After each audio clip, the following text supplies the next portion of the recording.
ఒక ప్రాంతం ఆర్థిక ప్రగతిని ప్రభావితం చేసే అంశాల్లో పర్యావరణం ఒకటి. ప్రతి రాష్ట్రంలోనూ చూడదగ్గ ప్రదేశాలు, కట్టడాలు అనేకంగా ఉంటాయి. కానీ వాటిని అభివృద్ధి పరిచి పర్యాటక కేంద్రాలుగా మార్చి ఆదాయ వనరులుగా తీర్చే ఆ రాష్ట్రం పర్యాటకంగా అభివృద్ధి చెందుతుంది. ఈ నేపథ్యంలో ఆంధ్రప్రదేశ్లో పర్యాటక రంగంపై ప్రభుత్వం స్పెషల్ ఫోకస్ పెట్టింది. విశాఖపట్నం, తిరుపతి, కాకినాడ జిల్లాల్లో పర్యాటక ప్రాజెక్టులకు కేబినెట్ సమావేశంలో ఆమోదం లభించింది. అలాగే శ్రీ సత్యసాయి జిల్లా చీరాల, రాజమండ్రి ప్రాంతాల్లో కొత్త పర్యాటక ప్రాజెక్టులకు కూడా కేబినెట్ మంజూరు చేసింది.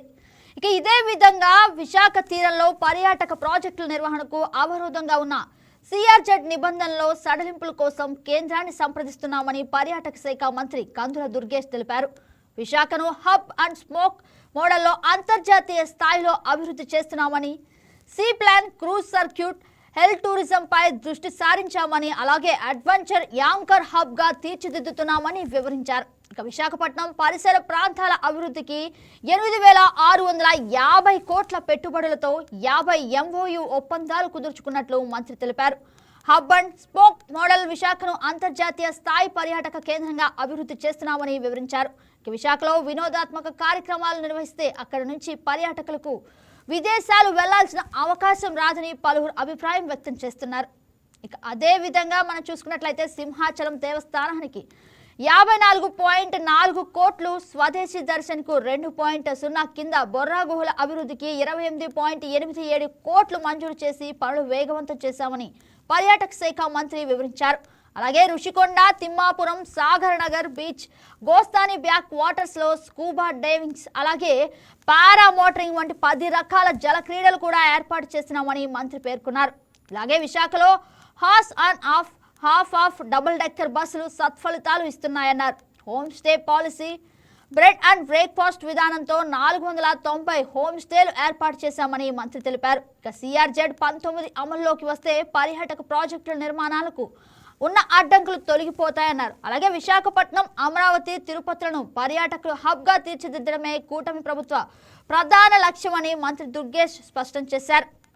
ఇక మనతో మాట్లాడడానికి మా ప్రతినిధి ఈశ్వర్రావు ముమ్మిడివరం నుంచి లైవ్ లోకి వస్తారు. Good morning Eswar Rao. Good morning గగన. ఈశ్వర్రావు చెప్పండి, కాకినాడ తీర ప్రాంత అభివృద్ధి గురించి మాకు వివరించండి. కాకినాడ తీర ప్రాంతం విషయానికి వస్తే, కాకినాడ సముద్ర తీర ప్రాంతంలో బీచ్ ఫెస్టివల్ బీచ్ హబ్ గా మార్చడానికి ప్రస్తుతం చర్చల్లో ఉంది గగన. అయితే beach cleanup, food courts, family parks, beach festivals నిర్వహిస్తే పర్యాటకులు మరింత పెరిగే అవకాశం ఎక్కువగా కనిపిస్తుంది. స్థానికంగా ఉన్న మత్స్యకార గ్రామాలకు హోమ్ సేఫ్టీకి ఎక్కువ నిర్వహించడానికి ఎక్కువ అవకాశాలు కల్పిస్తున్నారు. అదే విధంగా యువతకు ఉద్యోగ అవకాశం ఎక్కువగా ఉండడానికి అవకాశం ఉంది కాగా, ఎందుకంటే స్థానికంగా ఉన్న యువత ఈ బీచ్ ఫెస్టివల్ నిర్వహిస్తే హోటల్ బాయ్ కావచ్చు, స్పోర్ట్స్ ట్రైనర్స్ కావచ్చు, జిమ్ ట్రైనర్స్ కావచ్చు, ఇలా అనేక ఉద్యోగ అవకాశాలు కలిసి వచ్చే అవకాశం కల్పిస్తాయి కాగా.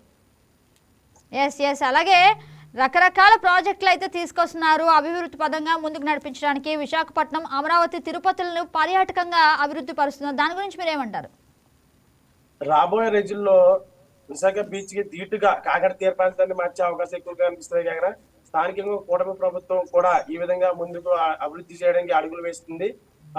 అందులో మనకి కలిసి వచ్చే విషయం ఏంటంటే, స్థానికంగా డిప్యూటీ సీఎం పవన్ కళ్యాణ్ గారు పక్కనే ఉన్న పరిసర ప్రాంతమైన పిఠాపురానికి ఎమ్మెల్యే కావడం, అదే ఆంధ్రప్రదేశ్ రాష్ట్రానికి డిప్యూటీ సీఎం కావడం కాకినాడ తీర ప్రాంతానికి అభివృద్ధి చేయడానికి ఎక్కువ అవకాశం కనిపిస్తుంది.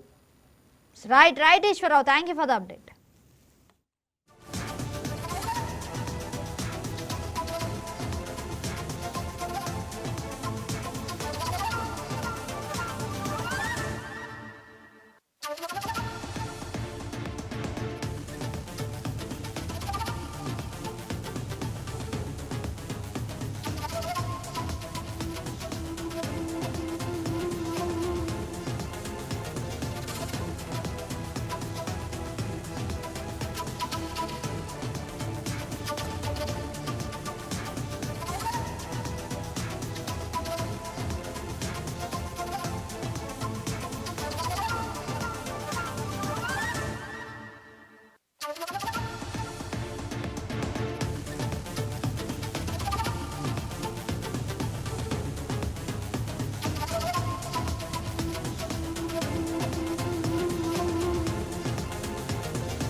Please subscribe to YK TV Network. Please subscribe to YK TV. Please watch YK News. Don't forget to subscribe YK News channel